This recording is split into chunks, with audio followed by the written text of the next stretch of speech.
ಇದೀಗ ಅಸ್ಥಿಪಂಜರ ಉತ್ಖನನಕ್ಕೆ ಒಂದು ಸಣ್ಣ ಅಲ್ಪ ವಿರಾಮ ಹಾಕಲಾಗಿದೆ. ಇನ್ನು ಮತ್ತೊಂದು ಕಡೆ ಸ್ಪಾಟ್ 14ರ ಅವಶೇಷ ರಹಸ್ಯದ ತನಿಖೆಯತ್ತ ಚಿತ್ತ ನೆಟ್ಟಿದೆ. ಇದರ ಮಧ್ಯೆ ಎಸ್ಐಟಿ ಟೀಮ್ನ ಮತ್ತೊಬ್ಬ ಪೊಲೀಸ್ ಅಧಿಕಾರಿ ವಿರುದ್ಧ ದೂರು ದಾಖಲಾಗಿದೆ.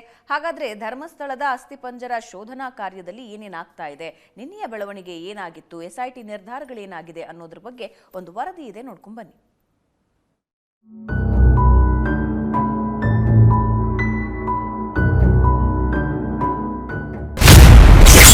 ಆಪರೇಷನ್ ಅಸ್ಥಿಪಂಜರಕ್ಕೆ ಅಲ್ಪ ವಿರಾಮ.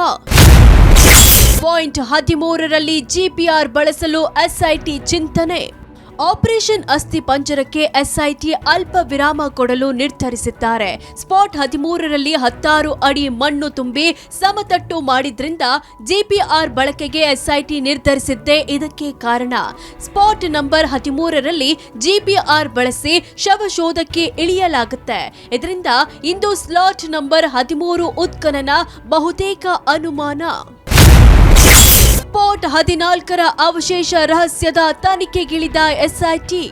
ಧರ್ಮಸ್ಥಳ ಕಾಡಲ್ಲಿ ಶವಹೂತ ಕೇಸ್ ತನಿಖೆ ವೇಳೆ ಭೂಮಿಯ ಮೇಲೆಯೇ ಸಿಕ್ಕ ಅಸ್ಥಿ ಪಂಜರದ ಬಗ್ಗೆ ಎಸ್ಐಟಿ ತನಿಖೆಗಿಳಿದಿದೆ.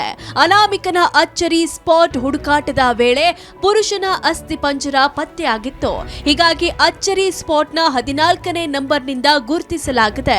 ಮೃತದೇಹದ ಕತ್ತಿನ ಭಾಗದಲ್ಲಿ ಸೀರೆ ಸಿಕ್ಕ ಕಾರಣ ಆತ್ಮಹತ್ಯೆ ಕೋನದಲ್ಲಿ ತನಿಖೆ ಆರಂಭವಾಗಿದೆ. ಹೀಗಾಗಿ ಇದು ಅನಾಮಿಕ ದೂರುದಾರನ ಲಿಸ್ಟ್ಗೆ ಸೇರಿದ ಪ್ರಕರಣ ಅಂತ ನೋಟಿಸ್ ಮಾಡಲಾಗಿದೆ. ಅನಾಮಿಕ ದೂರುದಾರನಿಗೆ ಸೆಕ್ಯೂರಿಟಿ ಟೆನ್ಷನ್.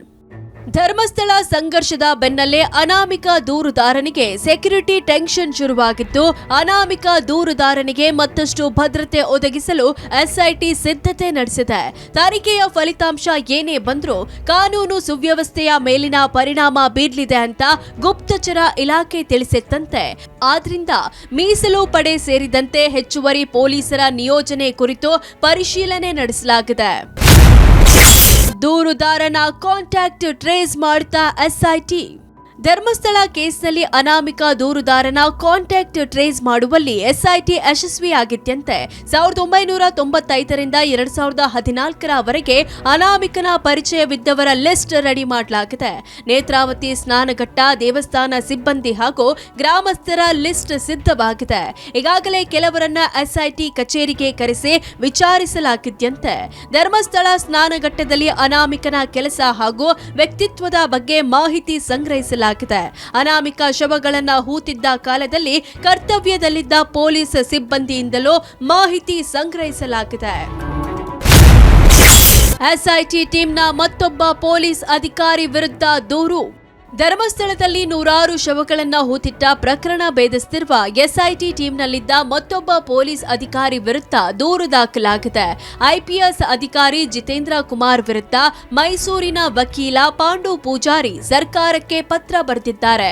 ಪಿರಿಯಾಪಟ್ಟಣ ಬೆಟ್ಟದಪುರದ ಮಲ್ಲಿಗೆ ಮರ್ಡರ್ ಮಿಸ್ಟ್ರಿ ಕೇಸ್ನಲ್ಲಿ ಬದುಕಿರುವ ಮಹಿಳೆ ಮಲ್ಲಿಗೆ ಸತ್ತಿದ್ದಾಳೆ ಅಂತ ಪ್ರೂವ್ ಮಾಡಲು ಜಿತೇಂದ್ರ ಕುಮಾರ್ ಪ್ರಯತ್ನಿಸಿದ್ರು ಅಂತ ಆರೋಪಿಸಲಾಗಿದೆ. ಜಿತೇಂದ್ರ ಕುಮಾರ್ ಡಿಪಾರ್ಟ್ಮೆಂಟ್ ಆಕ್ಷನ್ ತಗೊಳ್ಳಿ ಅಂತ ಹೇಳಿ ಏಪ್ರಿಲ್ ತಿಂಗಳಲ್ಲೇ ಆದೇಶ ಮಾಡಿದೆ. ಈತ ತಪ್ಪು ಮಾಡಿದ್ದಾನೆ, ನ್ಯಾಯಾಲಯಕ್ಕೆ ಫ್ಯಾಬ್ರಿಕೇಟ್ ಡಾಕ್ಯುಮೆಂಟ್ ಕೊಟ್ಟಿದೆ ಅಂತ ಮಾಡಿದೆ. ಇಂಥ ವ್ಯಕ್ತಿಯನ್ನ ಸ್ಪೆಷಲ್ ಇನ್ವೆಸ್ಟಿಗೇಷನ್ ಟೀಮ್ ಮೆಂಬರ್ ಆಗಿ ತಾವು ಕಳಿಸ್ಕೊಟ್ಟಿದ್ದೀರಿ. ಇಂಥ ವ್ಯಕ್ತಿಯಿಂದ ಎಷ್ಟರ ಮಟ್ಟಿಗೆ ನಾವು ತನಿಖೆಯನ್ನು ಪಾರದರ್ಶಕ ತನಿಖೆಯನ್ನು ಕೇಳಬಹುದು ಅನ್ನೋದು ನನಗೆ ಅನುಮಾನ ಇದೆ.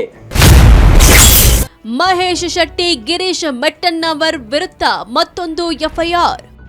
ಸಾಮಾಜಿಕ ಜಾಲತಾಣಗಳಲ್ಲಿ ಪ್ರಚೋದನಾಕಾರಿ ಹೇಳಿಕೆ ಆರೋಪದ ಮೇಲೆ ಮಹೇಶ್ ಶೆಟ್ಟಿ ತಿಮರೋಡಿ ಹಾಗೂ ಗಿರೀಶ್ ಮೆಟ್ಟಣ್ಣವರ್ ವಿರುದ್ಧ ಎಫ್ಐಆರ್ ದಾಖಲಾಗಿದೆ. ಬೆಳ್ತಂಗಡಿ ನಿವಾಸಿ ಚರಣ್ ಶೆಟ್ಟಿ ಎಂಬವರ ದೂರಿನಂತೆ ಪ್ರಕರಣ ದಾಖಲಾಗಿದೆ. ಮತ್ತೊಂದೆಡೆ ಯೂಟ್ಯೂಬ್ನಲ್ಲಿ ಅಶ್ಲೀಲವಾಗಿ ಮಾತಾಡಿದ್ದಾನೆಂದು ಪುನೀತ್ ಕೆರೆಹಳ್ಳಿ ವಿರುದ್ಧ ಬೆಳ್ತಂಗಡಿಯ ಜೆರೋಮ್ ಬಬೋಜಾ ಎಂಬಾತ ದೂರು ದಾಖಲಿಸಿದ್ದ. ಆದ್ರಿಂದ ಪುನೀತ್ ಕೆರೆಹಳ್ಳಿ ವಿರುದ್ಧವೂ ಬೆಳ್ತಂಗಡಿ ಠಾಣೆಯಲ್ಲಿ ಎಫ್ಐಆರ್ ಮಾಡಲಾಗಿದೆ. ಬ್ಯೂರೋ ರಿಪೋರ್ಟ್, ಏಷ್ಯಾನೆಟ್ ಸುವರ್ಣ ನ್ಯೂಸ್.